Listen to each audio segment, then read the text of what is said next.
मध्ये आपलं सहर्ष स्वागत. आपण मागील भागामध्ये पंढरपूरचा इतिहास जाणून घेण्याचा प्रयत्न केला. सर, आज आम्हाला भक्त पुंडलिकाविषयीची संपूर्ण माहिती हवी आहे. पुंडलिक हा पंढरपूरचाच का? किंवा पंढरपुरात कुठून आला का आणला का? हे मूळ गाव पंढरपूर हे पुंडलिकाचंच आहे आणि पांडुरंग इथे तो विठ्ठल इथे आला कसा? कोणी म्हणतो द्वारकेवरून आला, द्वारकेचा श्रीकृष्ण आहे, कोणी म्हणतो अयोध्येचा राम आहे. तो पुंडलिकाला भेटायसाठी आला का अगोदरच इथं पंढरपुरामध्ये होता? पुंडलिकाची थोडीशी आम्हाला इत्यंभूत माहिती द्यावी ही आपणास विनंती. पांडुरंगाबद्दल आणि पंढरपुराबद्दल, विठ्ठलाबद्दल, विष्णूबद्दल जितक्या प्रमाणामध्ये माहिती आपल्याला उपलब्ध आहे, पुराणांमध्ये आहे, कथांमधून आहे, लोककथांमधून उपलब्ध होती, तितकी माहिती भक्त पुंडलिकाबद्दल फारशी उपलब्ध होत नाही. परंतु भक्त पुंडलिक हा पंढरपूरचाच. त्याच्याबद्दल ही अनेक कथा आहेत, दंतकथा आहेत, लोककथा आहेत.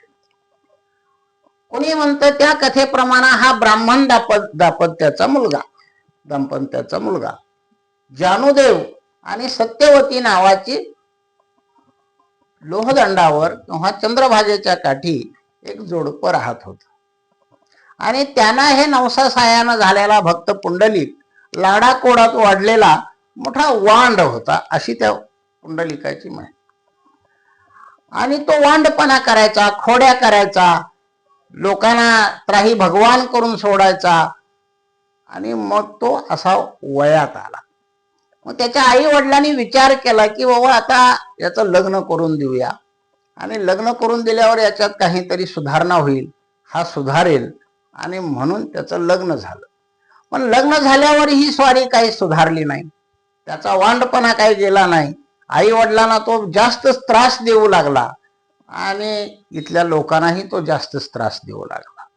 त्यामुळे त्याचे आई वडील कंटाळले, त्याला वैतागले, आणि वैतागून त्यांनी एका दुष्काळ पडलेल्या असणाऱ्या सालामध्ये त्यांनी काशीचा रस्ता धरला आणि ते काशीला निघून गेले. पण दुष्काळानं स्वरूप मोठं धारण केलं आणि त्यामुळं बरीचशी लोक विस्थापित झाली, पंढरपूर सोडून जाऊ लागली.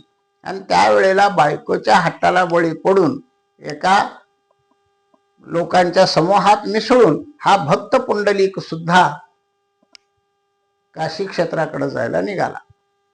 काशी क्षेत्राकडे जायला निघालेला असताना तो रस्त्यानं सुद्धा नीट जात नव्हता. लोकांच्या खोड्या करायचाच, लोकांचा अपमान करायचाच, लोकांना तो काही ना काही करून त्रास द्यायचाच. आणि चालत असताना कुकुट मुनी नावाचे एक मुनींचा आश्रम त्याला लागला. त्या आश्रमामध्ये हे जे जाणारे पंथस्थ लोक होते ते तिथं थांबत असत. कंटाळलेले असतात, शिनलेले असायचे, भागलेले असायचे. आणि त्यामुळं भक्त पुंडलिक ही आपल्या पत्नीला घेऊन त्या आश्रमामध्ये थांबले. आता थांबायचं म्हटल्यावर त्या ऋषींची जरा सेवा करायला हवी, त्याच्याशी गोड बोलायला हवं. हे काही त्यानं केलं नाही. हा उलटा ऋषींनाही उद्धटच बोलत होता. ऋषीने ठीक आहे, ते ब्रह्मज्ञानी होते आणि त्याला आश्रय दिला. आणि सकाळी पहाट हा उठला.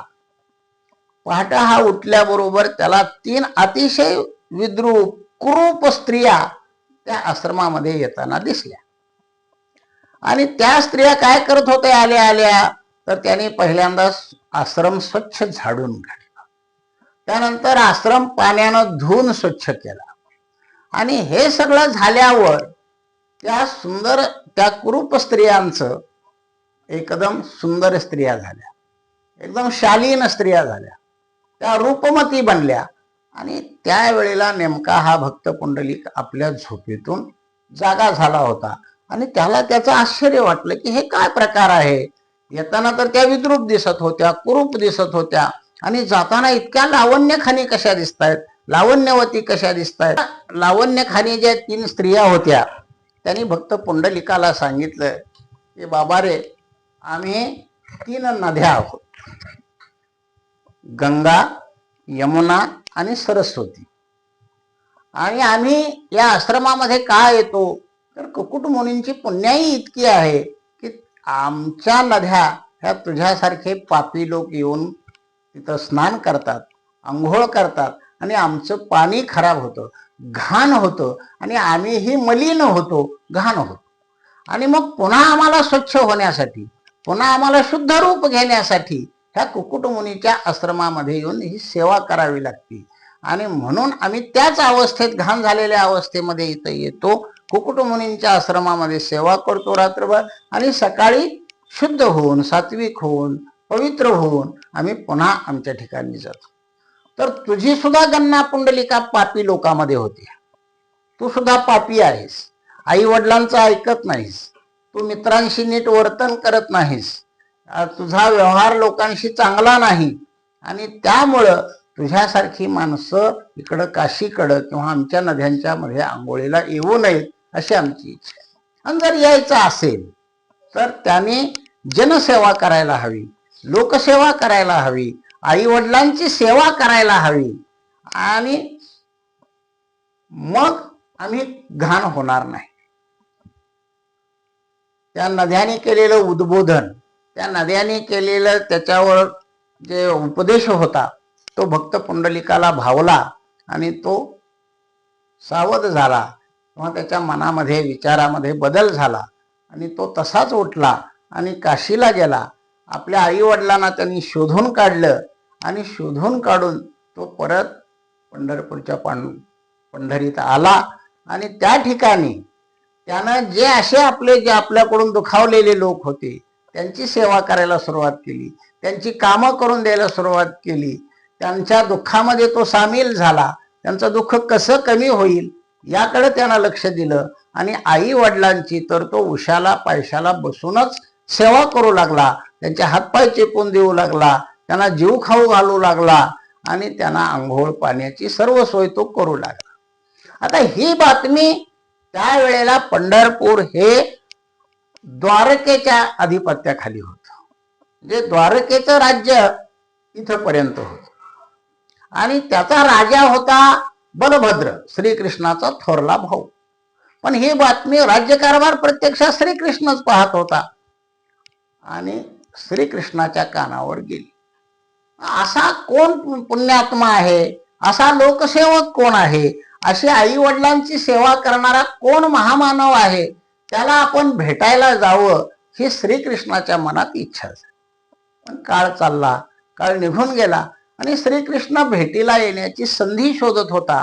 ती संधी त्याला एके दिवशी चालू नाही. त्याची ही कथा अशी फार मनोरंजक आहे की एके दिवशी कृष्ण आणि राधा एकांतात असताना ते रुक्मिणीनं पाहिलं. मग रुक्मिणी रुसली श्रीकृष्णावर आणि ती रुसून रातोरात द्वारकेवरून निघून ती इथल्या दिंडीर वनामध्ये आली आणि दिंडीर वनामध्ये येऊन ती या ठिकाणीच राहू लागली.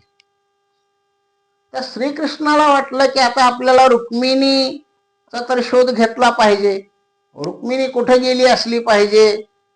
तर आपल्या राज्याची सीमा कुठपर्यंत आहे तर दिंडीर वनापर्यंत आहे. आता सीमेपर्यंत आपण गेलं पाहिजे आणि दिंडीर वनामध्येच भक्त पुंडलिक राहतोय आणि त्या पुंडलिकालाही भेटता आलं पाहिजे, पाहता आलं पाहिजे. म्हणून कृष्ण द्वारकेवरून निघाला आणि तो या ठिकाणी आला आणि तो ज्या वेळेला इथं आला त्यावेळेला एका झोपडीमध्ये पुंडलिकाची आई वडिलांची सेवा चाललेली होती. हा दरवाज्यात जाऊन श्रीकृष्ण उभा राहिला की मी आलोय. त्यांना पहिल्या हाकेला ओ दिली नाही, दुसऱ्याही हाकेला ओ दिली नाही, तिसऱ्या हाकेला त्यानं पाहिलं तर त्याची झोपडी उजाळून निघाली होती. लख प्रकाश पडलेला होता. प्रकाशाच्या दिशेनं पाहिलं तर संत लोक त्याचं वर्णन करतात की हे परब्रह्म सावळ रूप त्याच्या समोर उभा होतं. पुंडलिकानं आपल्या भक्तीच्या, सेवेच्या, ज्ञानाच्या जीवावर त्याला ओळखलं की हा ईश्वर आहे, हा देव आहे, हा कृष्ण आहे, हा विठ्ठल आहे, हा पांडुरंग आहे. आणि म्हणून तो म्हटला तिथंच थांब, माझी अजून सेवा पूर्ण झाली नाही, मी सेवेत मग्न आहे आणि माझी सेवा जोपर्यंत पूर्ण होत नाही तोपर्यंत तू हलू नकोस. तो म्हणला, अरे मी उभा कुठं राहू, तुझ्या दारात दरवाजात? थांब म्हटला, मी तुझी सोय करतो. म्हणून पुंडलिकानं एक वीट घेतली आणि ती जिथपर्यंत जाईल तिथपर्यंत भिरकावली आणि या विठेवर तू उभा राहा आणि तू इथं येणाऱ्या संतांना, इथं येणाऱ्या दुःखी कष्टी माणसांना, संसारामध्ये राहून जे दुःखानं गांजलेले आहेत त्यांना सुख देण्यासाठी काम कर. हा दुस्तर सागर, भवसागर, हा संसार तरुण जाण्यासाठी मदत कर, असा भक्त पुंडलिकानं पांडुरंगाला आदेश दिल्यासारखं झालं. आणि म्हणून या ठिकाणी सेवेचा उद्देश, वारकरी संप्रदायानं जी सेवा आरंभलेली आहे ती मूळ पुंडलिकाच्या कथेतून आलेली आहे. पुंडलिकाची कथा हा त्याचा मुख्य भाव आहे, त्याच्यावर त्यांची श्रद्धा आहे. आता हा भक्त पुंडलिक कोण? तर महाभारतामध्ये मुचुकुंद नावाचा एक राजा आपल्याला दिसतो, त्याचा उल्लेख आहे. किंवा भागवत पुराणामध्ये, भागवतामध्येही मुचुकुंदाचा उल्लेख आहे. श्रीकृष्णाचं एक नाव आहे रणछोडदास, जे रणातून पळून जाणारा. हे नाव श्रीकृष्णाला का पडलं? तर ज्या वेळेला श्रीकृष्णानं आणि भीमानं जरासंधाचा वध केलेला होता आणि जरासंधाच्या वधानं त्याचा एक वंशज होता कालयवन, तो सुडानं पेटलेला होता आणि तो सतत मथुरेवर स्वाऱ्या करायचा. आणि मथुरेला त्यावेळेला उग्रसेन नावाचा राजा राज्य करत होता. तो कंसाचा वडील, कंसाचा वध श्रीकृष्णानं लहानपणीच केलेला होता. आणि त्यामुळं श्रीकृष्ण काय करतो, एके दिवशी की तो समोरासमोर युद्ध करायला आल्यानंतर शस्त्र टाकतो आणि रणातून पलायन करतो, रणातून जातो. कालयवन इतका सुडाने पेटलेला असतो, तो सोडायला तयार नाही, तो त्याच्या पाठीमागं धावत जातो आणि पळत धावत धावत कृष्ण पुढे कालयवन मागे असं जाताना तो एका गुहेजवळ येतो. त्या गुहेमध्ये मुचुकुंद नावाचा इक्ष्वाकू वंशातला एक राजा त्या ठिकाणी झोपलेला असतो आणि त्याची झोप दीर्घ असते. या इक्ष्वाकूची कथा अशी आहे की त्यानं देवदानवाच्या युद्धामध्ये देवांना मदत केलेली असते आणि त्यांना वर मागितलेला असतो की मला आता शांत झोप मिळू द्या, माझी झोपमोड कोणी करू नका. आणि देवाने त्याला वर दिलेला असतो की तुझी झोपमोड कोणीही करणार नाही. जो कोणी तुझी झोपमोड करेल आणि तुझे डोळे उघडतील झोपेतून, त्यावेळेला तुझी दृष्टी त्याच्यावर पडेल, त्याच वेळेला तो जळून खाक होईल. आणि म्हणून श्रीकृष्ण तिथं येतो. आपला पितांबर जो आहे तो मुचुकुंदाच्या अंगावर तो टाकतो आणि आडबाजूला जाऊन लपून उभा राहतो. कालयवन पुढे येतो, त्याला वाटतं पितांबर याच्या अंगावर आहे म्हणजे हाच कृष्ण इथं झोपलेला आहे आणि म्हणून तो जोरात त्या मुचुकुंदाला एक लाथ मारतो. त्या लाथेसरशी मुचुकुंदाची झोपमोड होते, तो त्याचे डोळे उघडतात, त्याच डोळ्यातून अग्नी बाहेर पडतो आणि मुचुकुंद जळून खाक होतो. श्रीकृष्णाला आनंद होतो. तो मुचुकुंदाजवळ येतो आणि स्वतःची ओळख करून देतो आणि त्याला म्हणतो की तू वर माग मुचुकुंदाला. मुचुकुंद म्हणतो तो साक्षात परब्रह्म मला भेटलेला आहेस आणि मी कसला वर मागणार, तर तू सदैव माझ्या जवळ राहावास, माझ्या हृदयात राहावास, माझ्या सानिध्यात राहावास, तुझी संगती मला हवी आहे, असा तो वर मागतो. कृष्ण त्याला म्हणतो की तू जेव्हा पुढचा जन्म घेशील त्यावेळेला मी तुझी ही इच्छा पूर्ण करीन. आणि मग मुचुकुंदाला जो पुढचा जन्म लाभतो तो भक्त पुंडलिकाचा. आणि म्हणून भक्त पुंडलिकाला सहवास देण्यासाठी, त्याच्या संगतीत राहण्यासाठी हा द्वारकेचा राणा, हा पुंडलिकाच्या नगरीमध्ये पांडुरंग या नावानं तो इथं आलेला आहे. विठ्ठल. वा, अतिशय बेस्ट आणि सुंदर माहिती आम्हाला आमच्या प्रेक्षकांना पुंडलिकाविषयीची आपण दिली आणि नक्कीच आपल्या प्रेक्षकांना आवडेल. जर आपल्या प्रेक्षकांना ती आवडली तुम्हाला तर अनेक लोकांपर्यंत शेअर करा. कारण पंढरपूरचा दुर्मिळ इतिहास असेल किंवा पुंडलिकाविषयीच्या अनेक लोकांना अपुरी माहिती आहे, बऱ्याच लोकांपर्यंत आणखी माहितीही नाही. तर ही माहिती आपण जर अनेक लोकांना शेअर केली आणि अनेकापर्यंत पोहोचवण्याचा प्रयत्न केला तर त्या अनेक लोकांना माहिती मिळून जाईल. हा व्हिडिओ आवडल्यास शेअर करा, लाईक करा, कमेंट करा.